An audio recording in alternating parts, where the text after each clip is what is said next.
Her name was Madison Reed, and for 4 years of my life, she made sure I felt like I didn't exist. High school hallways are loud, crowded, unforgiving places. But when Madison walked by, everything went silent for me.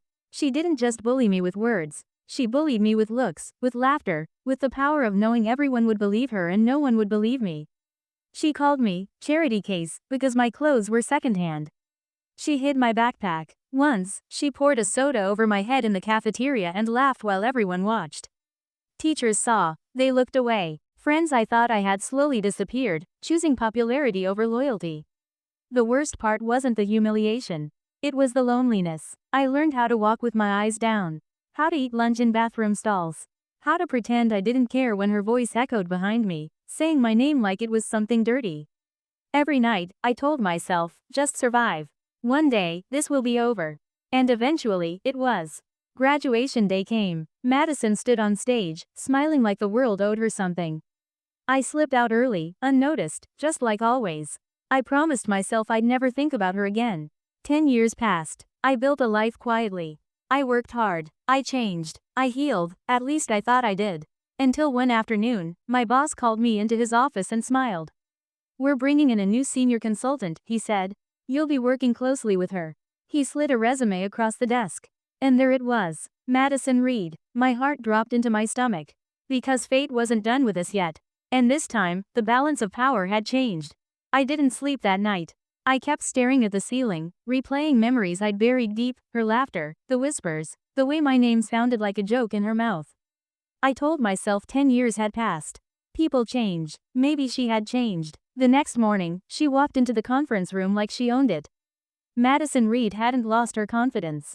Perfect hair, sharp suit, the same effortless smile that used to make teachers trust her instantly. She shook hands around the table, laughing, charming everyone. Then her eyes met mine. She paused, just for a second. Then she smiled politely and said, "Nice to meet you." She didn't recognize me. Something inside my chest twisted. Part of me felt relieved. Another part felt angry. How could she forget the person she broke so completely? Over the next few weeks, we worked closely. She spoke over me in meetings. Took credit for ideas I had emailed her the night before. Subtly rolled her eyes when I disagreed. It was high school all over again, just dressed in corporate language. But this time, I wasn't the quiet girl hiding in the bathroom. I started documenting everything. Every email, every meeting note, every time my work became her success. Then, one afternoon, I overheard her laughing with a coworker. "She's useful," Madison said, nodding toward my desk. "Not leadership material, but reliable." My hands clenched. She hadn't changed. She'd just learned how to hide it better. That night, I opened my old yearbook for the first time in a decade. I stared at her smiling face and whispered, "You don't remember me, but you're about to." Because revenge didn't need screaming. It needed patience. And I had 10 years worth of it. I decided not to confront her. Not yet. Instead, I smiled. I agreed. I stayed late. I became exactly what Madison expected me to be: quiet, dependable, invisible. But behind that smile, I was rebuilding my power. I volunteered for every project she didn't want. The ones she considered beneath her. I learned systems she never bothered to understand. I built relationships with clients she rarely spoke to directly. Slowly, carefully, I became necessary. Madison didn't notice. She was too busy reminding everyone who she thought she was. In meetings, she interrupted me with practiced confidence. "I'll take it from here," she'd say, flashing that familiar smile. The room always listened, but I noticed something else. She didn't read details. She skimmed. She trusted her charm to carry her. It always had. So I let her keep taking credit, because every stolen idea left a trail. Emails, attachments, timestamps, a quiet paper trail she never thought to erase. One evening, as we wrapped up a major proposal, she leaned against my desk. "You're good at execution," she said. "Just don't confuse that with leadership." I looked up at her and smiled softly. Of course. Inside, something hardened. Because I wasn't confusing anything. I was waiting. Then came the email. A company-wide announcement. The board would be reviewing leadership for a new executive role. Finalists would be chosen based on performance, client satisfaction, and, most importantly, documented contribution. Madison walked past my desk later that day, grinning. "This has my name on it," she said. I smiled back. Because she was right. It did. Just not the way she thought. And the review meeting was only 1 week away. The conference room felt colder than usual. Madison sat at the head of the table, confident, relaxed, flipping through printed slides like she had already won. The executives listened as she spoke, smooth, convincing, practiced. I watched quietly. When questions came, she answered quickly, sometimes too quickly. She quoted data she hadn't gathered, claimed strategy she hadn't designed. Then the head of operations leaned forward. Can you explain how you manage the client communications timeline?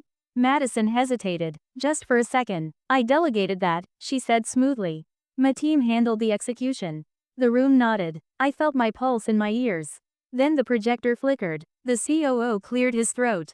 Before we continue, we need to clarify something. Emails appeared on the screen.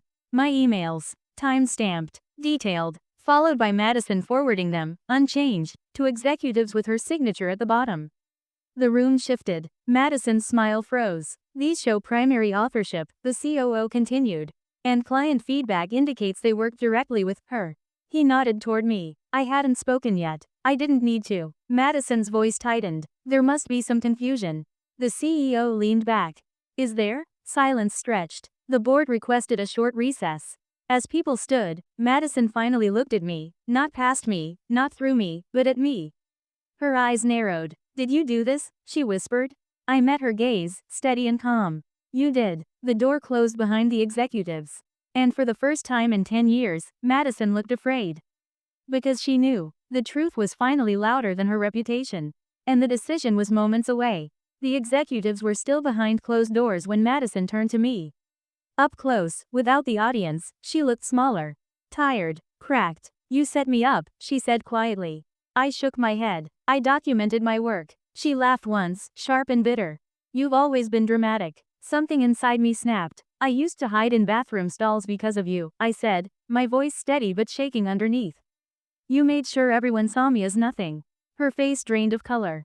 She studied me again, really looked this time. Then her eyes widened. Oh, she whispered. It's you. The words landed like a confession. You remember, I said. She swallowed. High school was a long time ago. Not for me, I replied. Some of us had to rebuild from it. For the first time, she didn't interrupt. She didn't laugh. She just looked down. I didn't think it mattered, she said. I was a kid. So was I. The boardroom door opened. The CEO stepped out. We're ready. Madison straightened her shoulders, trying to gather herself. But the confidence was gone.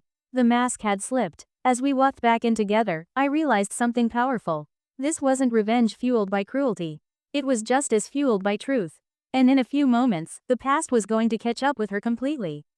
The room fell silent as the CEO folded his hands. After reviewing the documentation, he said, we've decided to move forward with a candidate whose contributions were consistent, verifiable, and trusted by clients. My heart pounded. Madison didn't breathe. The role will go to her. He nodded toward me. For a moment, I couldn't move. 10 years of being ignored, doubted, and dismissed collapsed into that single second. I stood slowly, my legs unsteady, and thanked them. Madison stared at the table. Later, HR met with her privately. The investigation didn't end with the promotion. Patterns were uncovered, credit taken, complaints ignored. By the end of the week, Madison resigned. She didn't say goodbye. I didn't need her to. That night, I sat in my car, hands on the wheel, and cried, not from anger, but from relief. I hadn't destroyed her. I had simply stopped protecting her lies. The girl who once hid in bathroom stalls no longer existed. In her place stood someone who knew her worth. Revenge, I learned, isn't about hurting someone back. It's about healing loudly enough that the truth can't be ignored. And sometimes, the most powerful victory is being seen.